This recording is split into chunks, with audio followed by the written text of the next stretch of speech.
The pharmacist said my wife picked up prenatal vitamins. I had had a vasectomy. The pharmacist's words hit me like a freight train at 3:47 p.m. on a Tuesday that had started like any other. Your wife Sarah picked up her prenatal vitamins yesterday, Mike said casually as he handed me my blood pressure medication. You two must be over the moon about the baby. I stared at him, my mouth suddenly dry as sandpaper. The white paper bag crinkled in my grip. Prenatal vitamins? Yeah, the prescription Dr. Martinez called in. Sarah's been getting them for about 6 weeks now. Mike's smile faltered when he saw my expression. Everything okay, Tom?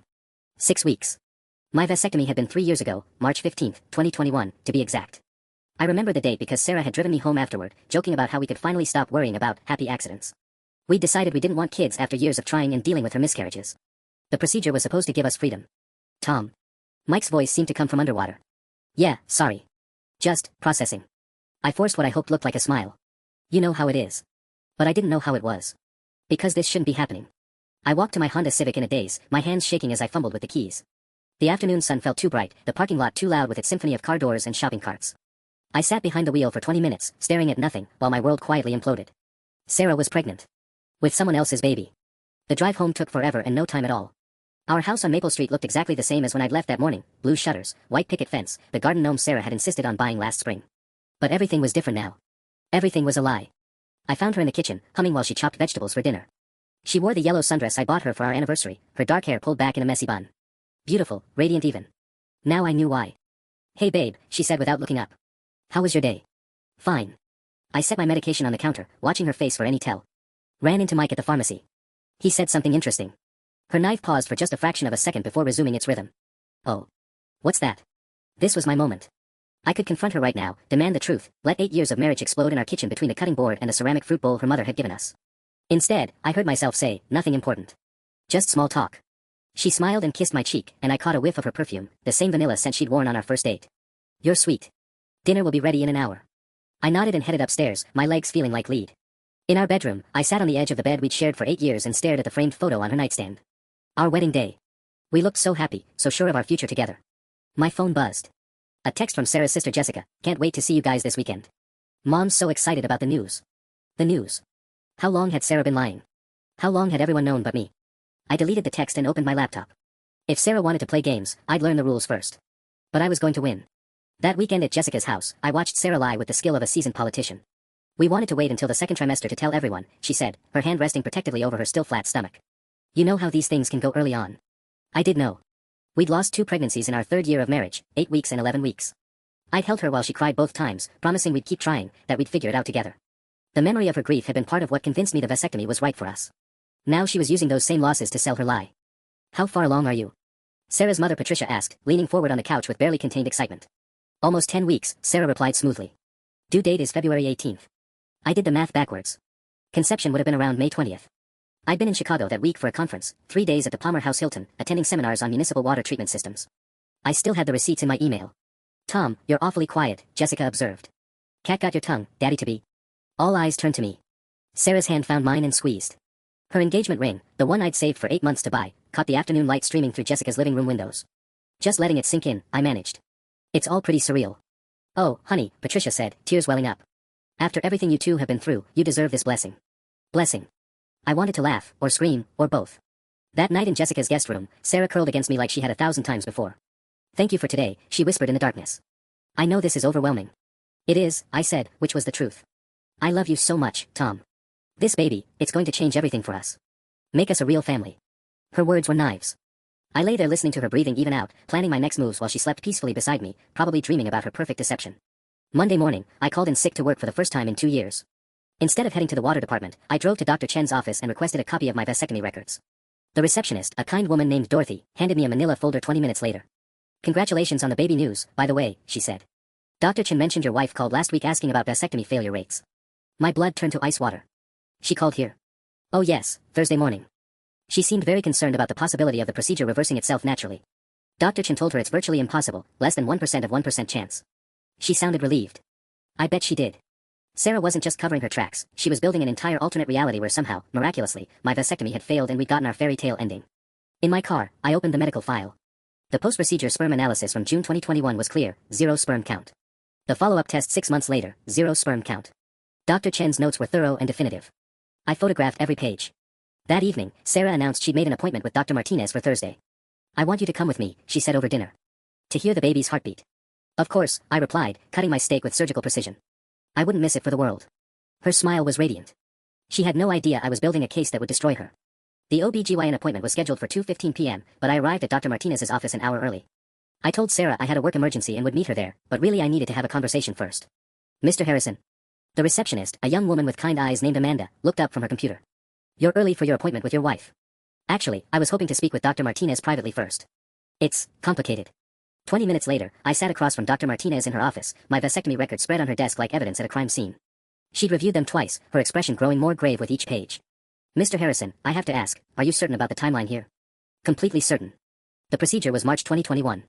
Both follow-up tests showed 0 sperm count. This baby Sarah's carrying, it's not mine. Dr. Martinez leaned back in her chair, removing her glasses to clean them slowly. This is an incredibly delicate situation. Your wife is my patient, and I have ethical obligations. I'm not asking you to violate anything, I interrupted. I just need to know how to handle this appointment. She's expecting me to be the overjoyed father hearing his baby's heartbeat for the first time. What are you planning to do? That was the million-dollar question. Part of me wanted to stand up during the ultrasound and announce to everyone in the room that Sarah was a cheating liar. But the rational part of my brain, the part that had served me well as a municipal engineer for 12 years, knew I needed more evidence. I'm still deciding. But I need to play along for now.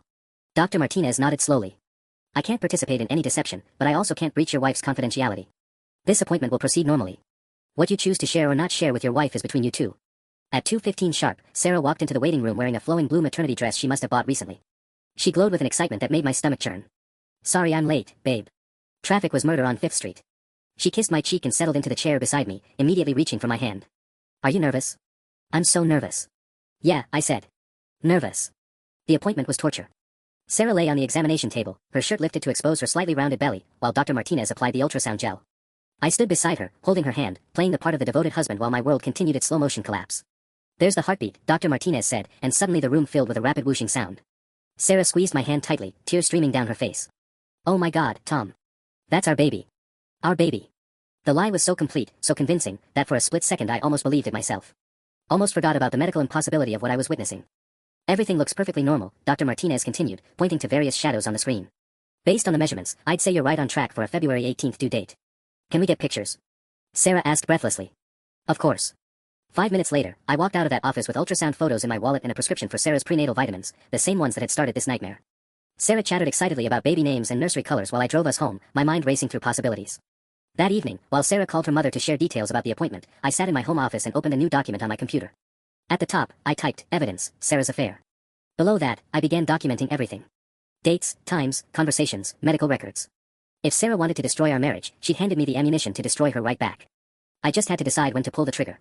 Over the next 2 weeks, I became a detective in my own marriage. Every morning after Sarah left for her job at the marketing firm, I'd spend an hour going through her belongings with surgical precision. I photographed everything, then put it back exactly as I'd found it. Her laptop was password protected, but Sarah had always been terrible with technology. I found her password written on a sticky note inside her jewelry box, Tom Forever 2016, the year we bought the house. The irony wasn't lost on me. Her browser history told the story I'd been dreading. Deleted emails recovered from the trash folder revealed months of correspondence with someone named Marcus Webb. The earliest message was dated January 15th, almost 10 months ago. Asterisk, can't stop thinking about last night. When can I see you again? Asterisk. Sarah's response, asterisk, Tom's working late Thursday. My place at 7. Asterisk. Thursday nights. For months, I'd been staying late at the water treatment plant, working on the new filtration system upgrade. Sarah had always been so understanding about the overtime, even encouraging. Work is important, honey. I'll just have a quiet night in. Quiet nights with Marcus Webb. I scrolled through months of their messages, each one a fresh knife wound. Pet names I thought were mine alone. Photos she'd taken in lingerie I bought her. Plans made around my schedule, my life, my unknowing cooperation in my own betrayal. The pregnancy scare started in April, asterisk, I'm 3 days late. What if I'm pregnant? Asterisk.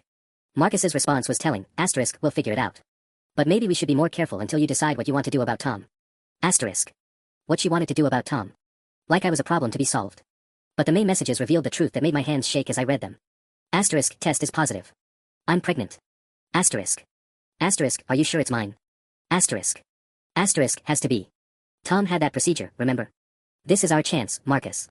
Our baby. Asterisk. Asterisk, what about your husband? Asterisk. Asterisk, what about him? He'll never know.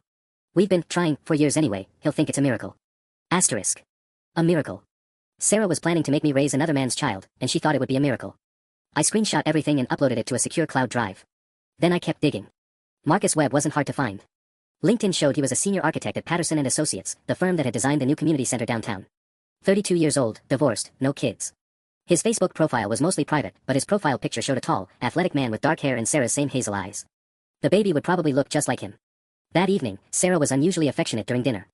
She'd made my favorite meal, herb-crusted salmon with roasted vegetables, and opened a bottle of sparkling cider. What's the occasion? I asked, though I dreaded the answer. I have news, she said, her smile brilliant. I told Marcus Chin at work about the baby today, and he recommended the most amazing pediatrician. Dr. Elizabeth Santos at Children's Medical. She's supposed to be the best in the city. Marcus Chin. She was so comfortable lying that she'd used her lover's first name without even realizing it. That's great, honey, I managed. Very thoughtful of Marcus to recommend someone. He's such a sweetheart. Always looking out for everyone at the office. I wanted to ask how long she'd been fucking Marcus Webb, whether she loved him, whether any part of our 8-year marriage had been real. Instead, I raised my glass of sparkling cider. To Marcus, I said. And to new beginnings. Sarah clinked her glass against mine, completely missing the double meaning. To our beautiful future. That night, while she slept beside me, I finalized my plan. Sarah wanted to play house with another man's baby. Fine.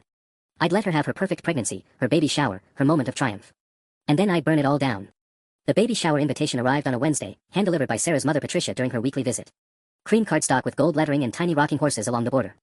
I wanted to give you the first one personally, Patricia gushed, embracing Sarah in our living room. February 8th at the Riverside Community Center.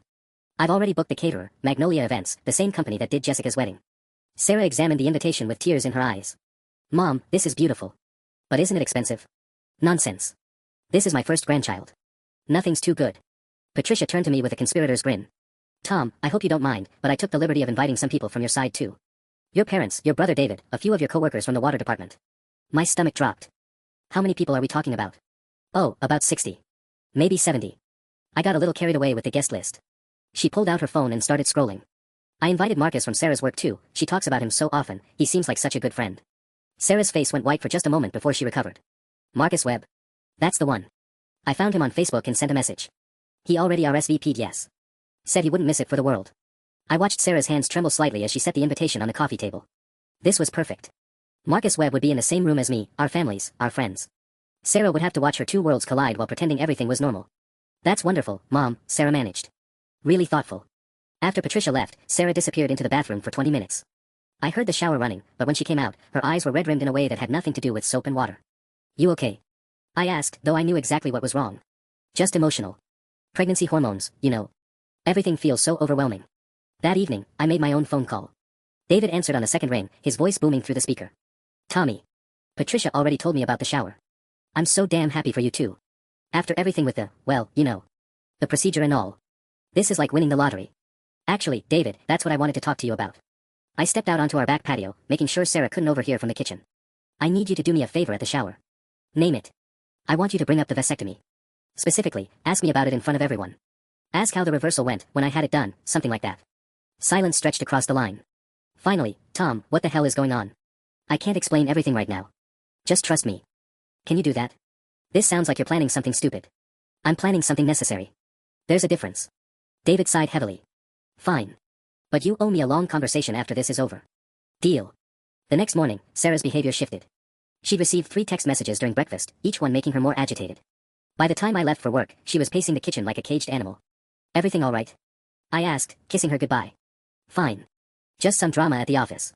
Nothing I can't handle. But when I checked the hidden camera I'd installed in our living room, a nanny cam disguised as a picture frame, ordered on Amazon for $89.99, I saw exactly what kind of drama Sarah was dealing with. At 10:47 a.m., Marcus Webb knocked on our front door. He was taller than I'd expected, probably 6'2", with the kind of casual confidence that comes from never having to work very hard for anything. Sarah let him in, and within 30 seconds they were in each other's arms. This is a disaster, Marcus said, his voice clearly audible through the camera's microphone. Your mother-in-law invited me to the baby shower. What the hell are we supposed to do? I don't know. Sarah was crying now, real tears this time. She found you on Facebook. Said I talk about you all the time. Do you? Only good things. You're my work friend Marcus. Tom thinks you're just some guy from the office. Marcus pulled back to look at her. Sarah, maybe it's time to tell him the truth. Are you insane? He'll divorce me. I'll lose everything, the house, the security, everything we've built. What about what we could build together? Sarah shook her head violently. You don't understand. Tom's stable. Reliable. He'll be a good father, even if. She trailed off. Even if the baby isn't his. The baby is his. That's the story, and that's what everyone believes. I watched my wife and her lover discuss the elaborate lie that was supposed to be my life, and felt something cold and final settle in my chest.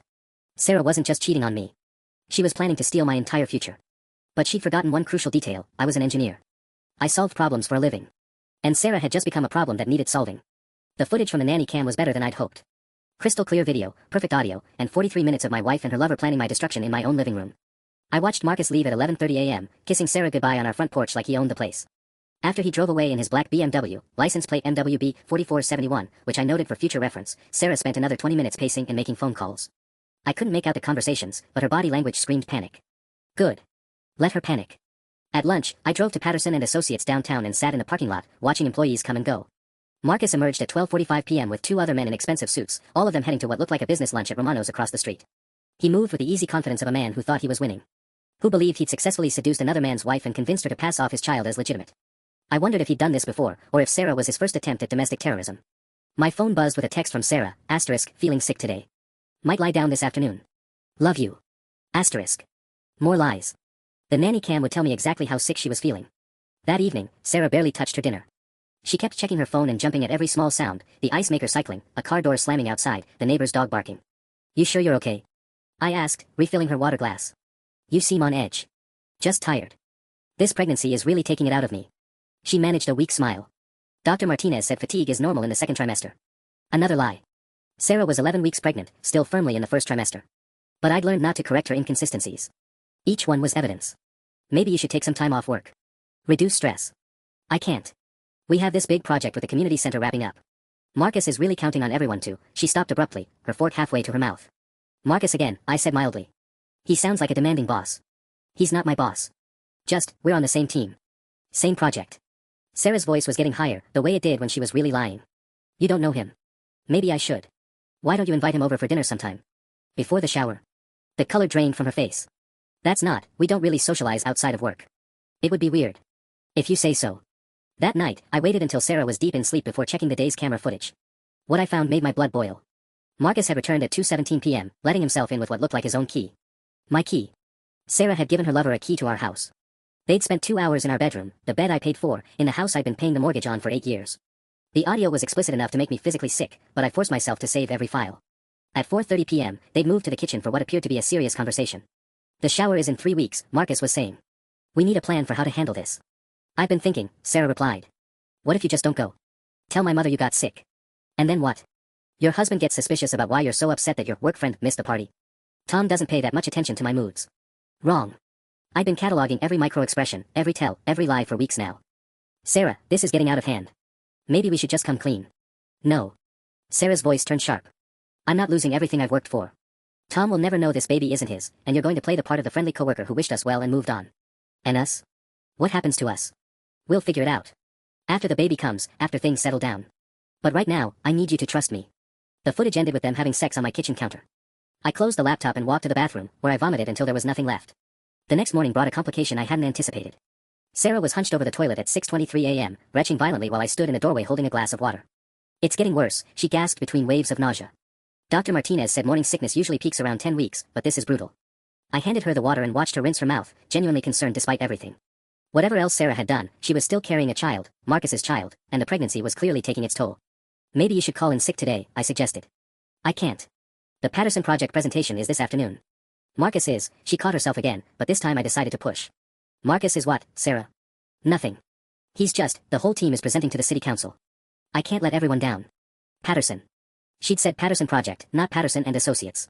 Sarah was working directly with Marcus's firm, which meant their affair had been hiding in plain sight as a professional relationship. How many late-night strategy sessions and client dinners had actually been hotel rooms? Which city council members? I asked casually. I might know some of them from the water department. Sarah's face went white again. I'm not sure. Marcus handles all the client interaction. Of course he did. I made a mental note to check the city council's public meeting schedule. If there was no Patterson presentation today, I'd have caught Sarah in another lie. After she left for work, 20 minutes later than usual, checking her reflection obsessively, I called David. I need another favor, I said without preamble. Christ, Tommy, what now? I need you to do some digging on a guy named Marcus Webb. He works at Patterson and Associates downtown. Anything you can find, personal life, financial situation, history with married women. You want to tell me why I'm stalking some random architect? He's not random. And you'll understand everything at the baby shower. David was quiet for a long moment. Tom, are you sure you want to go down this road? Some things, once you know them, you can't unknow them. I already know them. Now I'm just building the case. All right. Give me a few days. At lunch, I drove to City Hall and checked the public meeting schedules. There was no Patterson and Associates presentation listed for today or any day this week. Sarah was lying again, which meant she was probably spending the afternoon with Marcus.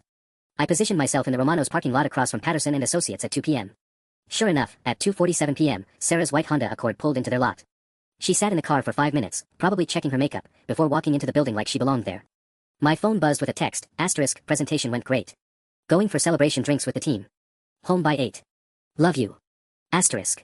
The timestamp showed 2:52 p.m. Sarah was texting me lies while walking into her lover's office building. I waited 3 hours. At 5:45 p.m., I watched Sarah and Marcus exit together, his hand resting possessively on her lower back as they walked to his BMW. She'd left her car in his lot, they were going somewhere together. Following them felt surreal, like I was the star of my own private detective movie. They drove to the Marriott downtown, the same hotel where Sarah and I had spent our 5th anniversary 2 years ago.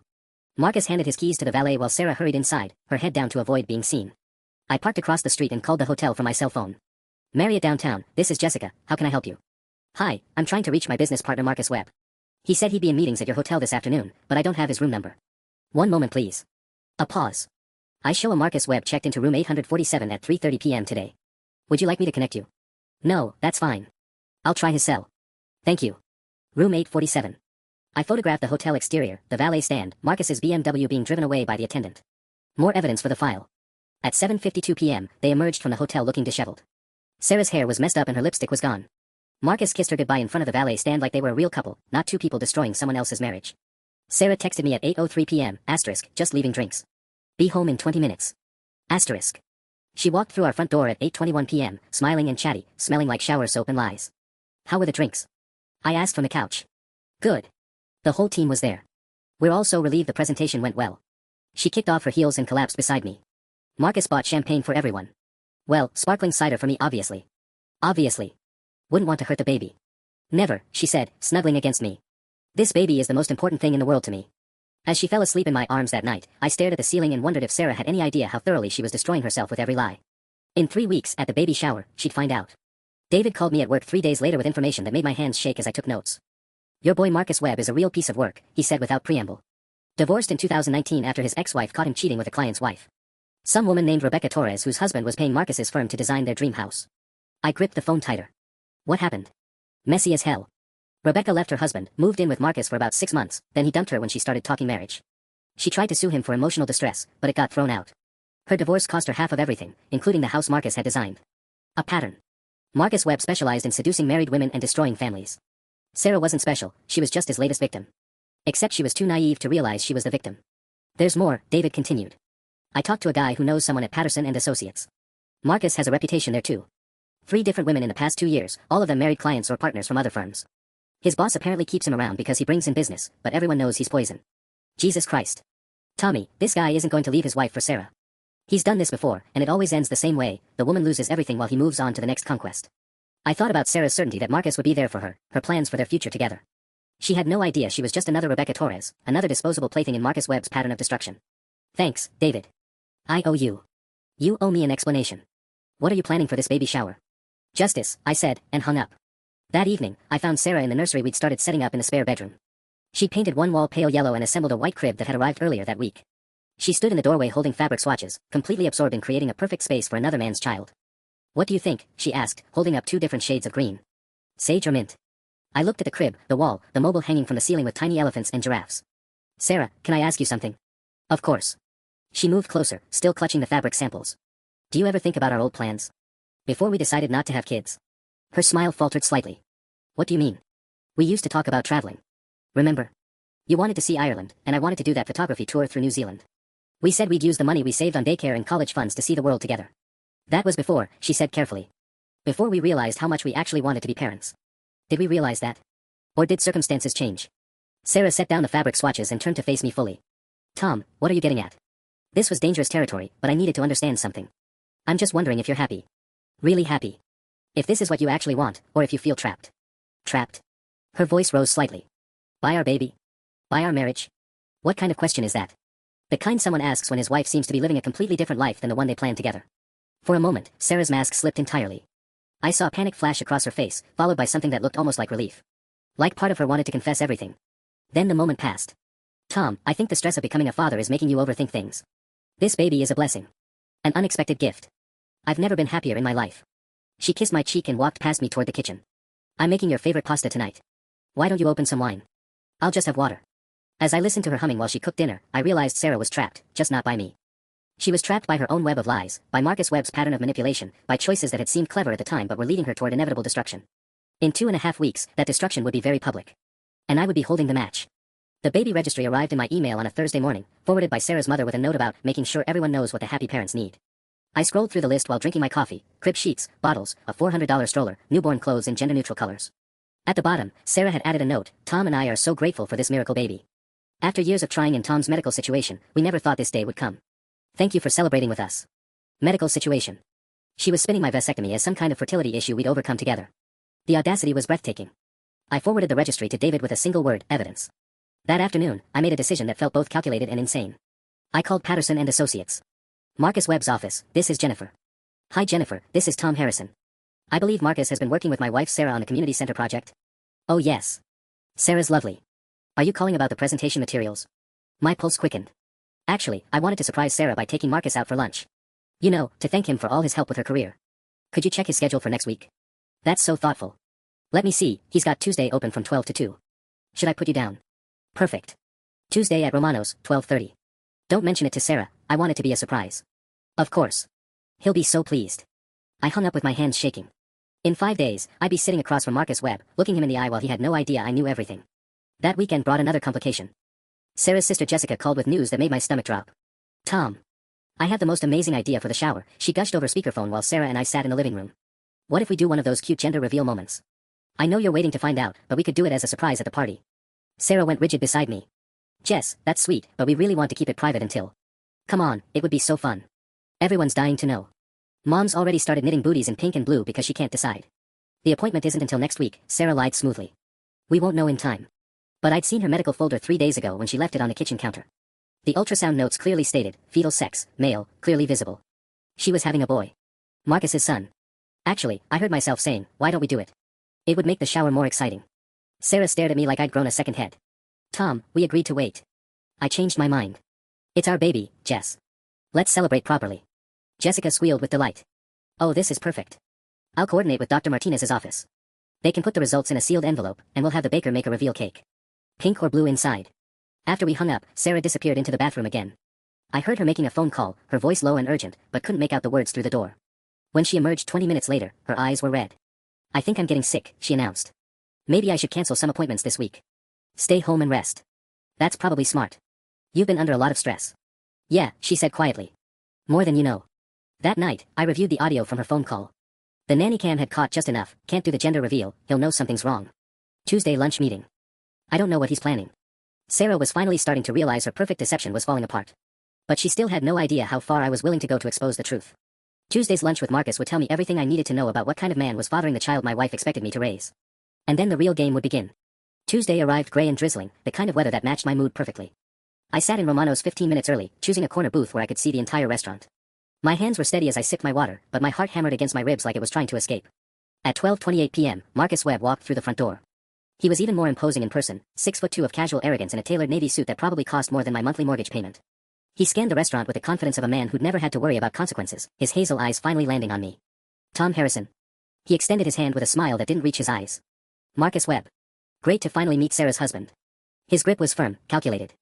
I wondered if this was the same hand that had been all over my wife 3 days ago in room 847 at the Marriott. Thanks for making time, I said, gesturing to the seat across from me. I know how busy you architects stay. Not too busy for Sarah's family. He settled into the booth, straightening his tie. She talks about you all the time. The brilliant engineer who keeps our city's water flowing. Lies came so easily to him. Sarah had told me she barely mentioned me at work, that their relationship was purely professional. Now Marcus was pretending they discussed me regularly, building a fiction where he was the caring colleague who respected her marriage. She mentions you quite a bit too, I replied. The community center project sounds challenging. It has its complexities. Marcus picked up his menu, completely at ease. Sarah's been invaluable though. Really creative problem-solving skills. I don't know what we'd have done without her input. Input. That's what he was calling it. The waitress appeared, a young blonde named Katie who clearly recognized Marcus from previous visits. The usual, Mr. Webb. Please. And whatever my friend here is having. Friend. I ordered the salmon and waited until Katie was gone before making my first real move. Sarah's pregnancy has been such a blessing, I said, watching his face carefully. After my procedure 3 years ago, we never thought we'd be parents. Marcus's fork paused halfway to his mouth for just a fraction of a second. Procedure. Vasectomy. March 2021. Dr. Chen said the chances of natural reversal were basically zero, but here we are. I smiled broadly. Guess miracles really do happen. Guess they do. Marcus took a drink of his wine, and I caught the slight tremor in his hand. Medicine's not my area, but I've heard those procedures aren't always permanent. Actually, they are. Dr. Chen was very clear about that when Sarah called last week to ask about failure rates.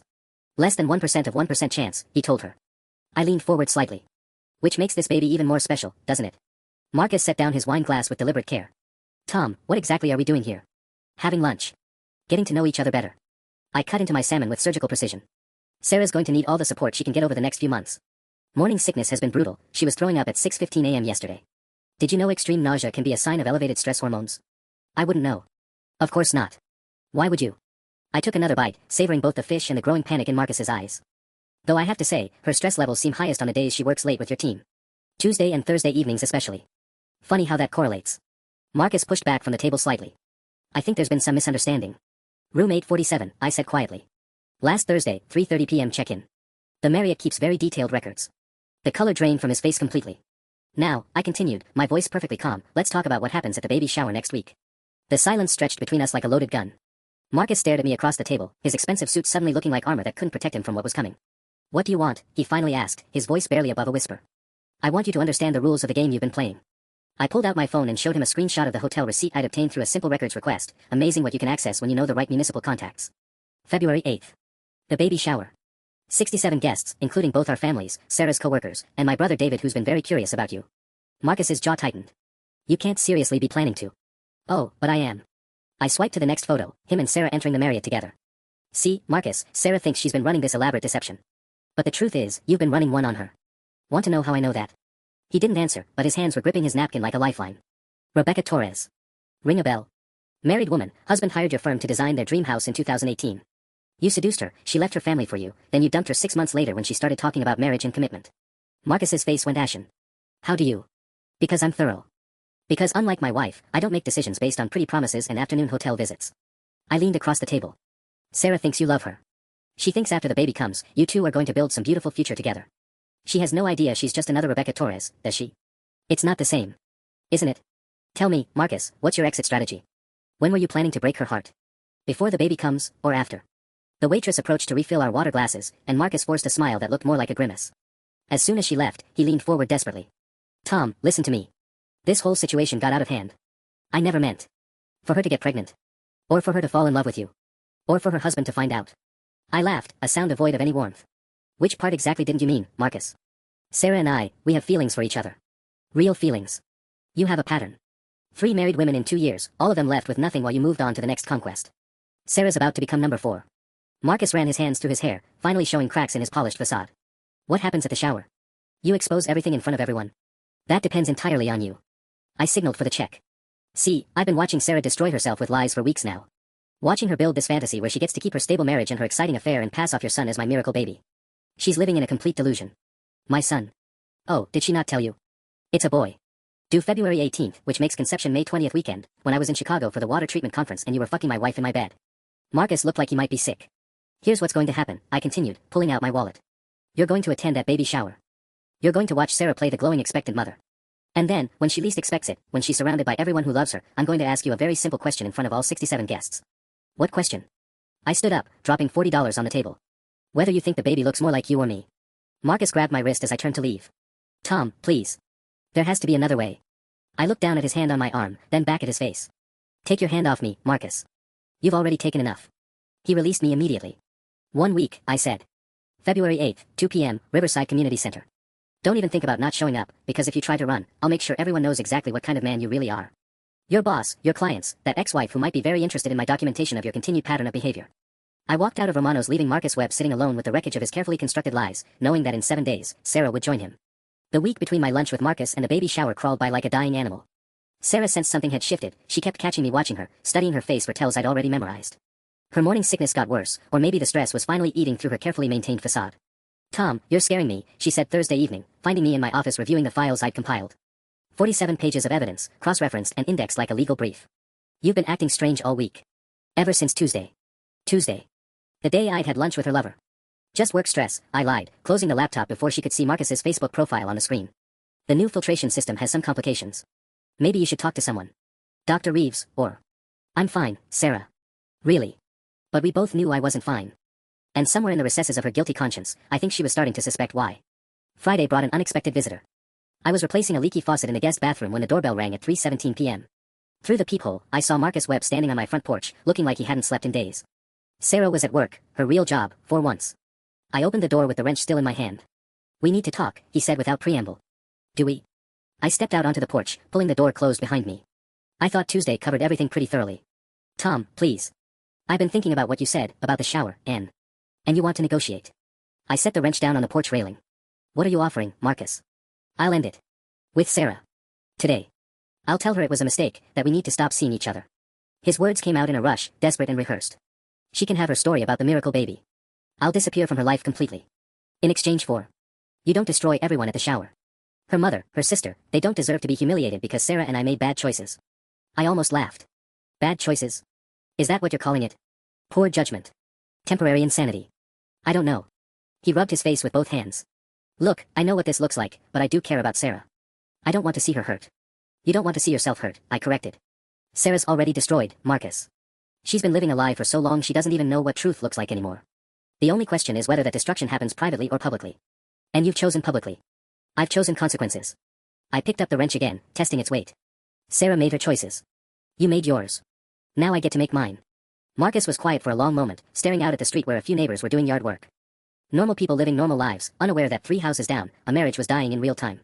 "What if I told her everything first?" he asked finally. "What if I confessed about Rebecca Torres, about the pattern you mentioned? Let her make an informed decision about what she wants to do." "You mean let her know she's just another conquest before I expose you both?" "How generous. It's better than ambushing her in front of 70 people. I considered this, weighing the variables. Sarah learning the truth about Marcus beforehand would certainly change the dynamics at the shower. But it would also give her time to prepare, to craft new lies, to potentially disappear entirely." "No deal," I said finally. "Sarah chose to play this game. She gets to see it through to the end." Marcus nodded slowly, like he'd expected that answer. "Then I guess I'll see you Sunday. 2 p.m. sharp. Don't be late." As I watched him drive away in his black BMW, I realized I felt something I hadn't experienced in weeks, anticipation. Sunday couldn't come fast enough. Saturday night, Sarah couldn't sleep. She tossed and turned beside me for hours, getting up twice to use the bathroom and once to get water from the kitchen. At 2:43 a.m., I felt her slip out of bed again, but this time she didn't come back. I found her 20 minutes later sitting on the nursery floor in her pajamas, surrounded by tiny yellow onesies and unopened packages of diapers. She was crying silently, her shoulders shaking in the moonlight streaming through the window. "Sarah?" I stood in the doorway, genuinely concerned despite everything. "What's wrong?" "I keep thinking about what you said. About being trapped." She didn't look up from the baby clothes in her lap. "What if I'm not ready for this? What if I'm making a terrible mistake?" For a moment, I almost felt sorry for her. Almost walked over and held her like I had during those miscarriages years ago, when we grieved together for the children we'd lost. But then I remembered Marcus Webb's hands on her in our kitchen, remembered her laughing about my miracle baby while planning to steal my entire future. "Everyone gets scared before their first baby," I said instead. "It's normal. Is it normal to feel like your whole life is about to explode?" She finally looked at me, her face streaked with tears. "Like everything you've built is just going to disappear." The irony was suffocating. Sarah was having a premonition of her own destruction, courtesy of the guilty conscience she'd been suppressing for months. "Nothing's going to disappear," I lied. "Tomorrow's going to be beautiful. Your mom's worked so hard on the shower, and everyone's excited to celebrate with us." "Yeah." She wiped her eyes with the back of her hand. "You're right. I'm just being hormonal."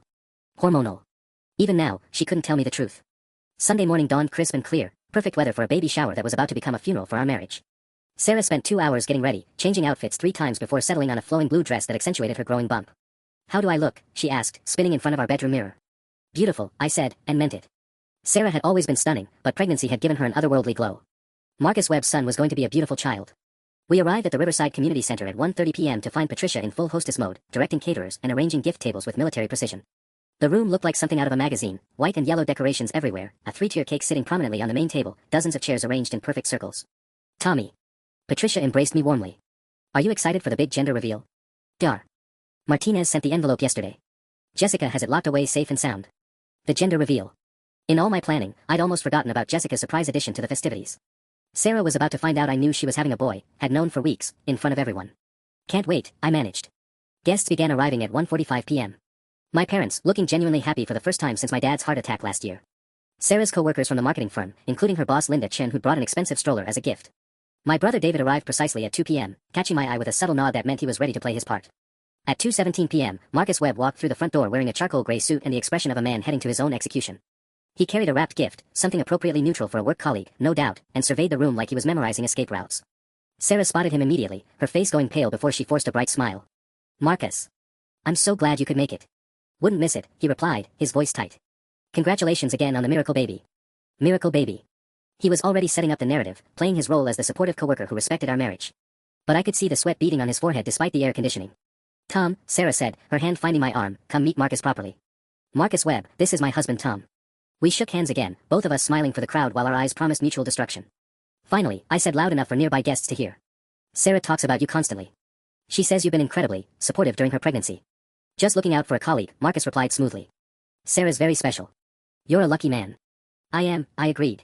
Though I have to say, it's funny how much time you two spend together on work projects. Sarah's been putting in a lot of evening hours lately. Sarah's grip tightened on my arm, her fingernails digging through my shirt sleeve. Tom, maybe we should. Oh, there's Jessica with the cake. Patricia's voice cut across our conversation. Time for the gender reveal. As the crowd gathered around the main table, I saw Marcus position himself near the back exit, still planning his escape. But it was too late for running now.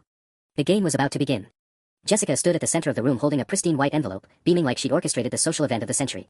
The guests formed a loose semicircle around the cake table, everyone holding their phones up to capture the moment. Before we cut the cake, Jessica announced, I thought it would be fun to have Tom and Sarah share their feelings about becoming parents. You know, for the baby book. My stomach dropped. This wasn't part of the plan I prepared for. Sarah looked equally panicked, her face cycling through expressions too quickly for anyone but me to notice. Oh, that's not necessary, Sarah started. Nonsense. Patricia pushed forward with a small handheld microphone she'd apparently rented for the occasion. Tom, you first. Tell everyone how it feels to know you're going to be a father after everything you two have been through. The room fell silent except for the soft hum of the air conditioning and someone's baby crying in the distance. 73 people, I counted during setup, all staring at me expectantly. My parents wore expressions of pure joy. Sarah's mother looked ready to cry happy tears. Marcus Webb stood frozen by the emergency exit like a deer in headlights. I took the microphone, feeling its weight in my palm. This moment, right here, right now, was my chance to detonate everything early. Skip the careful choreography I'd planned and just burn it all down with truth. Well, I said, my voice echoing slightly through the sound system, it's been quite a journey. 3 years ago, I made what I thought was a permanent decision about our family planning. A medical procedure that was supposed to be foolproof. Sarah's face went white as paper. She mouthed the word no so subtly I almost missed it. But life has a way of surprising you, I continued, looking directly at Marcus. Sometimes people come into your life and change everything you thought you knew about your marriage, your future, your ability to trust. David stepped forward slightly from his position near the gift table, recognizing his cue. But before he could speak, Dr. Martinez appeared at my elbow like a guardian angel of interruption. Tom, Sarah, she said warmly, I hope you don't mind me crashing the party. I was in the neighborhood and Patricia insisted I stop by. The crowd murmured welcomes as Dr. Martinez moved toward us. Sarah looked like she might faint, probably wondering if her obstetrician was about to accidentally reveal some medical detail that would expose everything. Dr. Martinez. Patricia gushed. Perfect timing. We're just about to do the gender reveal. Do you want to say a few words about how the pregnancy is progressing? Actually, Dr. Martinez said carefully, I should probably speak with Tom and Sarah privately first. There are some medical considerations we should discuss before any announcements. My blood turned to ice water. Medical considerations. I stared at Sarah, who had gone from pale to green, her hand pressed against her mouth. Excuse me, she whispered, and bolted toward the bathroom. The room erupted in concerned murmurs. Patricia started after her daughter, but Dr. Martinez held up a hand. Please, everyone stay here. This is likely just normal pregnancy symptoms. Tom, could I speak with you and Sarah alone for a moment? As I followed Dr. Martinez toward the bathroom, I caught Marcus's eye. He looked as confused and terrified as I felt. Whatever Dr. Martinez needed to discuss, it wasn't part of anyone's plan. Through the bathroom door, I could hear Sarah retching violently. But somehow, I knew this had nothing to do with morning sickness. Something was very, very wrong. Dr. Martinez found us in a community center small office, away from the crowd. Sarah sat in a folding chair, her hands shaking as she gripped a paper cup of water. I stood against the wall, my mind racing through possibilities, none of them good. I need to ask you both something directly, Dr. Martinez said, closing the door behind her. Tom, when exactly did you have your vasectomy reversed? The question hit like a physical blow. I didn't. I never had it reversed. Dr. Martinez nodded grimly. That's what I was afraid of. Sarah, when you called my office yesterday asking about paternity testing options, you mentioned some concerns about timing. Sarah's cup slipped from her hands, water spreading across the linoleum floor. I don't know what you mean. Sarah. Dr. Martinez's voice was gentle but firm. The blood work we did last week shows some irregularities that suggest extreme stress. Combined with your questions about paternity and your husband's medical history. I think we need to address what's really happening here. I watched my wife crumble in real time. 8 months of lies, deception, and careful planning collapsed in 30 seconds under the weight of medical reality. How long have you known? I asked quietly. Known what? Sarah whispered, but her voice carried no conviction anymore. Everything. Marcus Webb. The affair. The pregnancy. The plan to pass his son off as my miracle baby. Dr. Martinez looked between us with the expression of someone who'd walked into the middle of a hurricane. Perhaps I should give you two some privacy. No, I said firmly. Stay. Sarah, it's over. All of it. The silence stretched until Sarah finally spoke, her voice barely audible. Since Tuesday. Marcus told me about your lunch, about what you said to him. He wanted me to confess everything, but I thought if I could just get through today. Get through today and then what? Keep lying for 18 years. Watch me raise another man's child while you and Marcus planned your real life together. It wasn't supposed to happen like this. Tears streamed down her face now, mascara creating dark tracks on her cheeks. I loved you, Tom. I still love you. But Marcus and I, we just connected in ways that... Stop. I held up my hand. Just stop. Do you have any idea what you've done? Your mother spent $3,000 on this shower. My parents flew in from Denver. 73 people are sitting out there celebrating a lie. Dr. Martinez cleared her throat. What would you like me to tell the guests? I looked at Sarah, really looked at her, probably for the last time as my wife. She was still beautiful, still the woman I'd married 8 years ago, but she was also a stranger who'd been systematically destroying my life while smiling at breakfast every morning. Tell them Sarah's having complications and needs to rest, I said finally. Tell them we'll reschedule. Tom, please, Sarah reached for my hand, but I stepped back. Can we talk about this at home? Figure out what happens next. What happens next is you call a lawyer. What happens next is you explain to your mother why her dream baby shower just became the most expensive lie she ever paid for. What happens next is you figure out how to tell Marcus Webb he's going to be a father whether he wants to be or not. I walked toward the door, then paused. For what it's worth, Sarah, I hope you and Marcus are very happy together. I hope his pattern of using married women and discarding them magically changes for you. I hope when your son asks about his father someday, you have a better story than the one you were planning to tell him about me. Through the office window, I could see our families and friends still gathered around the unopened gifts and uncut cake, waiting for answers that would never come. In a few minutes, I'd have to walk out there and destroy their joy with some version of the truth. But for now, I just wanted to remember what it felt like to finally stop pretending everything was fine. The pharmacist had been wrong about one thing. Sarah picking up those prenatal vitamins wasn't the beginning of my nightmare. It was the beginning of my freedom.